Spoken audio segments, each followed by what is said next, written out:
20대 졸업 후 취업을 하고 돈을 벌기 시작하면 거부하기 힘든 유혹이 하나 생깁니다. 특히 남자들이 정말 참기 힘든 것 중에 하나가 생애 첫 자동차를 구매하는 것인데요.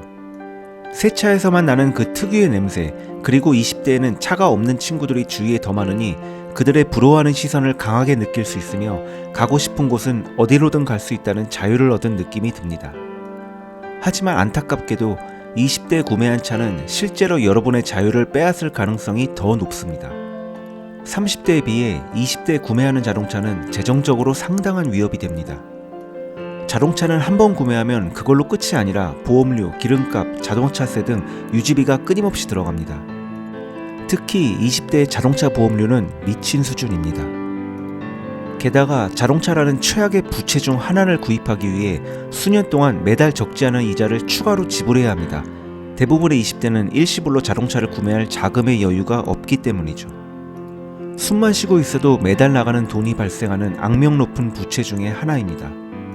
더 심각한 것은 악명 높은 부채 중 단연 으뜸이라 할 수 있는 학자금 대출을 갚고 있는 상황에서 악명 높은 부채 2순위인 자동차까지 구매를 해버리는 겁니다. 이제 이 사람은 30대 중반까지는 돈을 모으기 매우 힘든 길로 들어섰습니다. 인생의 난이도가 수직 상승하게 된 거죠.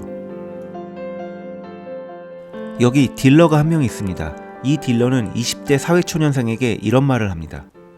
20대 때는 20대에만 경험할 수 있는 것이 있으며 20대 때 자동차를 갖게 되면 이동수단의 자유를 갖게 될 것이며 차량 유지비로 이자, 기름값, 세금까지 한 달에 실제 들어가는 금액보다 적은 금액을 들이밀며 이 정도 소비로 실제 더 많은 가치를 갖게 될 거라고 합니다. 그리고 중고차로 팔아서 돌려받는 가격까지 생각해보면 실제로 소비하는 것보다 얻는 것이 더 많다고 말이죠. 그럼 이들이 말하는 더 많은 가치라는 건 뭘까요? 아마 대중교통을 절대 이용하지 않는 머저리 이성과의 데이트를 할 수 있는 가치일 겁니다. 나중에서도 충분히 즐길 수 있는 것을 미래의 시간과 돈을 끌고 와서 먼저 경험해보라는 거죠.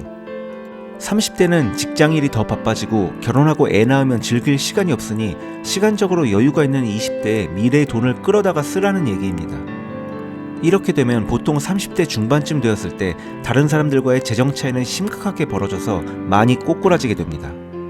단순히 주위에 부러움을 얻고 이성에게 어필하기 위해 구매하는 자동차는 재정적으로 여러분을 전진하지 못하게 하고 계속 제자리에 머물게 만듭니다.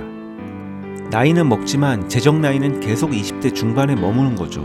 동나이 때 친구들 대비하여 재정 차이가 갈수록 심해지니 자존감이 점점 사라지면서 결혼하기 힘든 길로 들어서게 됩니다.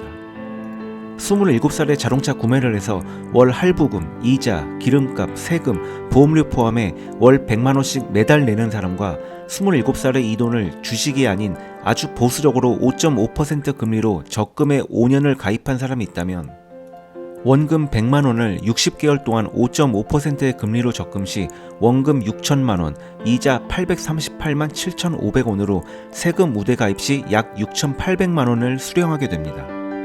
32살이 될 때 한 명은 아무것도 모아놓은 것이 없는 빈털터리 시궁창이지만 다른 한 명은 6,800만 원이 통장에 있는 셈이죠. 이 금액은 그냥 단순한 계산이고요.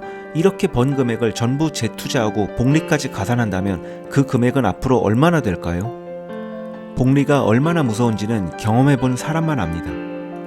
이 사람은 추가 대출을 받아서 수익을 창출할 수 있는 자산을 32살부터 운영할 수 있게 되고 다른 사람은 사회 탓, 정부 탓을 하기 시작합니다. 이 사람은 대한민국에서 열심히 저축해도 경기도에 있는 아파트도 사기 힘들다는 본인만의 이론을 내세우며 본인이 뭘 잘못하고 있는지도 모르고 30대 초반에 자산을 운영하는 사람들을 금수저라서 저렇게 할 수 있다고 탓하게 될 겁니다. 자동차는 감가상각이 상당히 큽니다. 신차는 구매 후 5년 동안 평균 63%의 감가상각이 발생한다고 합니다. 출고되고 차량을 인계받는 순간 감가상각이 바로 들어갑니다. 따라서 자동차는 전혀 자산이라고 부를 수 없습니다. 최악의 부채 중 하나입니다.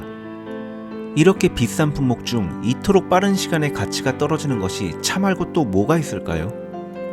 시간이 지날수록 가치가 떨어지는 것에 매달 돈을 퍼붓는 것은 마치 운동을 할수록 살이 찌는 것과 똑같습니다. 고통과 허탈함만 남겨주고 이득될 것이 너무 없습니다.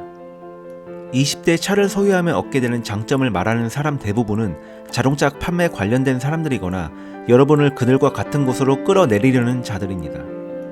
20대 자동차를 사는 것은 정말 특별한 일이 아니고서는 지양해야 합니다. 20대는 차가 없어도 버스나 지하철을 타고 다녀도 까방권이 주어지는 유일한 나이대입니다. 이때 존버하고 계속 종잣돈을 모아 한 살이라도 어릴 때 수익을 창출하는 자산을 구축하실 건가요? 아니면 이성과의 좋은 경험을 얻기 위해 미래의 소중한 돈을 끌어다가 현재를 즐기는 삶을 사실 건가요? 선택은 여러분의 몫입니다.